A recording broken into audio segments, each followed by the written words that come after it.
We're in the painting conservation studio at the Getty Museum, and we're looking at a 12.5-foot drawing with watercolor and gouache. If we were looking at it in the late 18th century, we would only be seeing a small part at a time. The artist Carmen Tell created an optical device that allowed you to experience this very long drawing scene by scene. He created a box very similar to this, where the drawing would have been placed inside, rolled around 2 scrolls on either end. The box could then be opened at the front to allow viewers to see the drawing, and another door would be opened at the back to allow daylight to stream in. This would be placed in a window with large curtains blocking out all other light, so it's almost as if you're in a darkened theater. And then Carmen Tell, using a crank, would roll through scene by scene in order to create this animated narrative. Carmen Tell was a born entertainer. He loved reflecting aristocratic society back at themselves. Carmen Tell's life corresponds with this remarkable period in French history, and he was really at the center of it. Carmen Tell worked for various courts and aristocrats in France. He is a witness to much of the social unrest that led to the revolution in France, but from within this sheltered community of the aristocratic court. And he is primarily there as an entertainer. He is a writer, he's a landscape and park designer, he is a playwright, but this is an example of his most notable invention. Carmen Tell, like many other artists in this moment, was thinking about a fully immersive experience. This included magic lantern slides and other forms of optical illusion that he was interested in, but he wanted to take this a step further by not only creating an immersive experience with light and narration, but also with animation, with movement. And for that reason, he invented this new device called a transparency.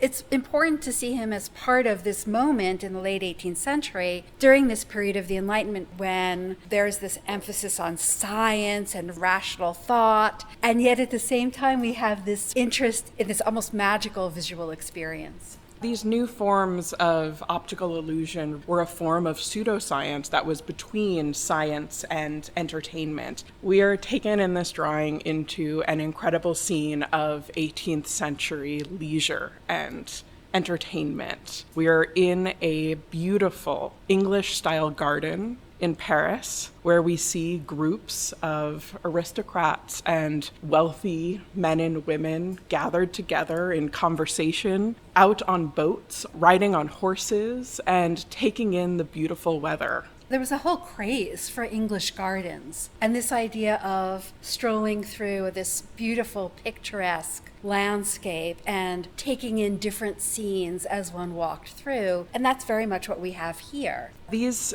English gardens in France were spaces to be seen, to perform aspects of leisure as well as enjoy it. So the scene that Carmen Tell created would have started with a black sheet, almost as if you're in a darkened movie theater. And then emerging would have been the front half of a carriage. And you can almost imagine that you are riding in this carriage and taking a trip through the beautiful garden. And as we pass from the left to the right, you start to see the scenes of leisure that would have been experienced by visitors to these well-manicured parks. And a well-loved aspect of these parks was a series of monuments and architectural follies that would have given you a sense of being outside of space and time. We see a couple leaning towards each other, and we can sort of imagine Carmen Tell, as he's narrating this scene, perhaps giving us insight into the intimate conversation that they're having, or wondering what is happening in this moment behind the columns. We're clearly following the figures in the foreground,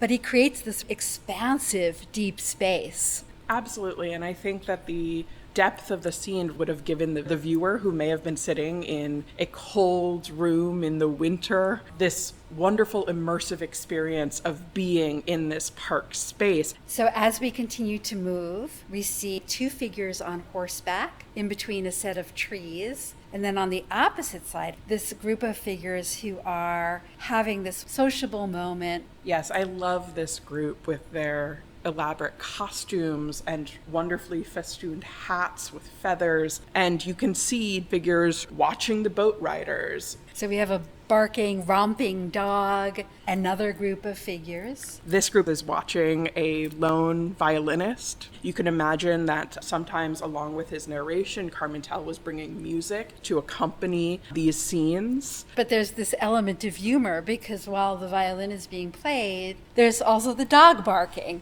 And I love the idea that as you rolled through the scene, you would have seen the dog first, imagined that sound, and then witnessed the musician. In the center of the scene, you see two children, and I sort of imagine them being taught these social norms of the aristocracy. The woman with the little boy on the right of the tree is probably his governess. And so different generations, different types of people, although all within this rarefied aristocratic world.